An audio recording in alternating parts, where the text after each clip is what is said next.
Okay, so a lot of videos going around saying it's pre-emergent time at the moment, being a couple of weeks before spring, you know, that late winter. Get your pre-emergent down. You can actually do it better, and I'll explain a little bit later in this video. I'm going to show you a process that I do at this time of the year. I think it's really worth it. In this video, I'll explain why I do what I'm doing and a better plan for your pre-emergent program. Let's get your lawn on. Matt is mowing the lawn. Matt likes the lawn. Mowing the lawn till the dawn. Matt's lawn is Lawn Park. Whoa!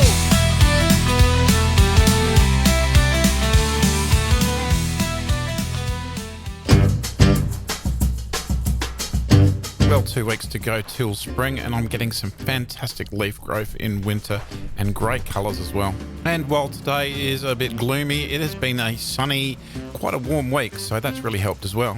At this time of the year, a couple of weeks to spring, some people just don't want to do anything with their lawn this time of year, and that's fair enough if you want to do that, but you can do better. Mowing ever so slightly at this time of year and going into your canopy to open it up is a very beneficial thing to do. During the winter, you've developed a thatch layer. Now that thatch is quite useful during the winter because it acts as a weed mat and stops weed germination. However, at this time of the year, the temperatures are now starting to increase. We really want to get that temperature to the ground, and this is why a mow, at the very least, is something very useful for your lawn at this time of year. And yes, I know it sounds a bit weird, but if there's any weeds in the lawn at the moment, I really want them to come out. So opening up the canopy and getting rid of a bit of thatch there will give a chance for the weeds to germinate, and I want them to germinate because they'll still grow faster than the grass at this time of year.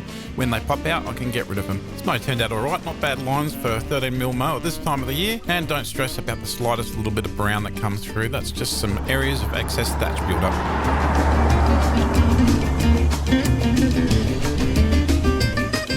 An extra step that I do because I've got a verticutter. Now I know not everyone's got access to a verticutter, so that slight mow with a little bit of scalping is fine, but the next real step to help get rid of some of that thatch and open up the canopy more is by using a verticutter. Now I've got the verticutter set so it's not going to be hitting the ground. It's going about 5 mils into the 13mm lawn, and it's removing a bit of thatch but also opening up that canopy so air, water and nutrients and obviously heat can get to that ground. The real benefit of a light verticut is that it'll still leave the grass looking really quite green, but pick up thatch underneath and obviously open up that canopy for those benefits that I mentioned earlier. You'll be surprised about how much you actually pick out of the grass, and it looks still quite natural and good. Verticutting in a couple of different directions is necessary to really open up the canopy evenly. The lawn will be quite stood up and roughed up a bit with the verticut, so I mow with the slim mower after that, neatens that all up, no worries.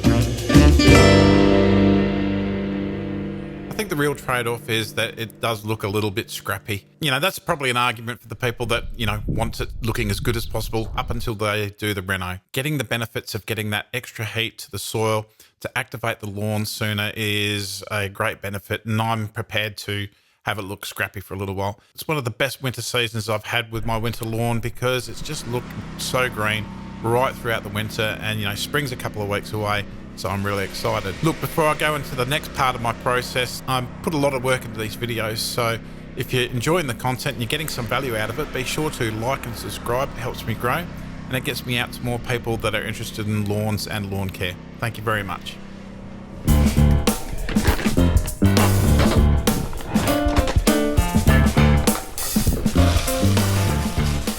With spring around the corner, the lawn's going to activate soon if it hasn't activated already, and I like having the nutrients in the ground ready for the lawn and the roots to accept once it gets going again. Now the weather influenced my decision to do this today because I knew there was a couple of mils of rain about to come, and that's very, very good to help wash this into the soil profile. You won't see much change after the application this time of year, but the real benefit is in the future for a few weeks, helping the lawn to grow quicker. So water that application in, and here's the rain, and I really enjoyed the rain here. Although it looks gloomy right now, I'm going to have a really good week, and I'm really buoyed by the weather, and that was also the other decision of why I went about a week early doing my granular than I usually do. That extra heat is very welcome, and also opening up the canopy, getting the air, water and nutrients into the ground easier is really going to jump my spring along, and I cannot wait because once I do my renovation, it is really going to grow very, very well. It's all very strategic. It's part of my late winter program, which is available on lawnpornonline.com, as well as all my other seasonal programs. We're sitting down now. It's a bit of a serious chat that I'm going to be having with you. Pre-emergent. Right, so if I went out into a mall and found 10 people that had lawns and I said to them, hey, you know, what are you doing with your pre-emergent this season? I'd probably get 10 blank looks. Most people won't know or use pre-emergent herbicide at all. If I increase that number to 100 people, I might get 2 or 3 people that say, hey, yes, running some pre-emergent herbicide. The difference between excellent lawns and mediocre lawns really comes down to planning and using pre-emergent, pre-meaning before the weed comes out, before it germinates, is a really effective plan to help have an excellent lawn and also make your lawn maintenance much, much easier. The advice of using pre-emergent herbicides in late winter is great for lawns that are really well looked after in mine and in commercial applications. Their lawns are great and their soils are really well managed. Getting that pre-emergent done now for that type of situation is fantastic for those people. But for people that are looking to improve their lawns, and there's always these new group of people that come into the lawn scene and they go, look, I've just had enough of my lawn looking bad and crap, and they've done a bit of research.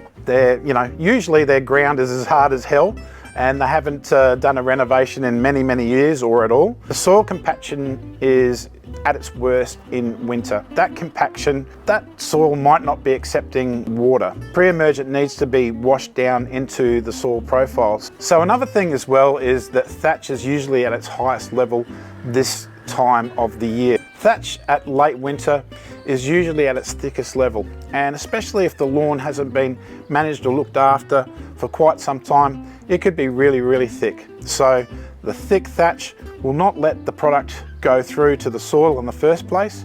So you've got those factors. You've got the factor of your thatch is at the thickest level that it's probably ever been at the end of winter, and your soil is at its most compact.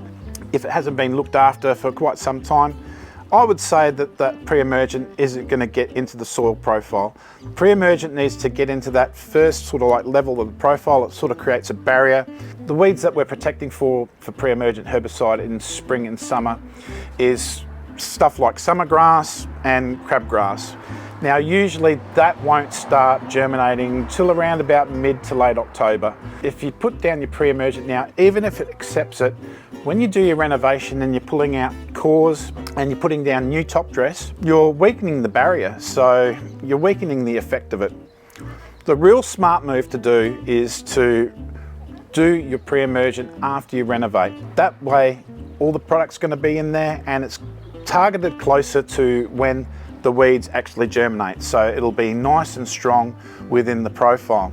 Look, when it comes to pre-emergent herbicide, you can put that down any time of year, but you know, if I'm putting it down early October, then I've got October, November, December, January, February, March. I get that full 6 months using Spartan herbicide, which has a 6-month protection, right through to when you need to be using it for your winter protection. If you really think about it, it is much better to use pre-emergent herbicide when you do your renovation. Now that renovation season is upon us, you need to start thinking about getting your sands and your loams, everything that you need for your soil and your garden, and it's all available at Garden Grove. 1.5 tonne of the lawn porn.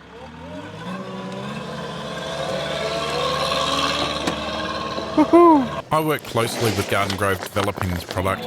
Lawn Porn Top Dress is a premium screed sand that is easy to level, provides excellent drainage, with the amount of gypsum added to help it adapt to the native ground that you have.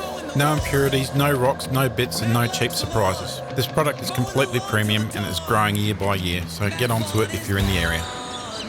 Lawn Porn Top Dress, it is amazing stuff, nice and clean. It's got a little bit of gypsum to adapt to your native surface. It's just the best top dressing that you can get here in South Australia. It's at Garden Grove, which is at Golden Grove. Until the dawn, that's lawn is lawn porn. Yeah. Tech problems today. All right, good on you. Have a good one. Kel, thanks, man. Well, if there's any real takeaway from this video is to be smart with your pre-emergent strategy. Don't be putting down your pre-emergent when your ground's at the hardest and your thatch is at the thickest, because it's not going to get into the profile and do what it's got to do.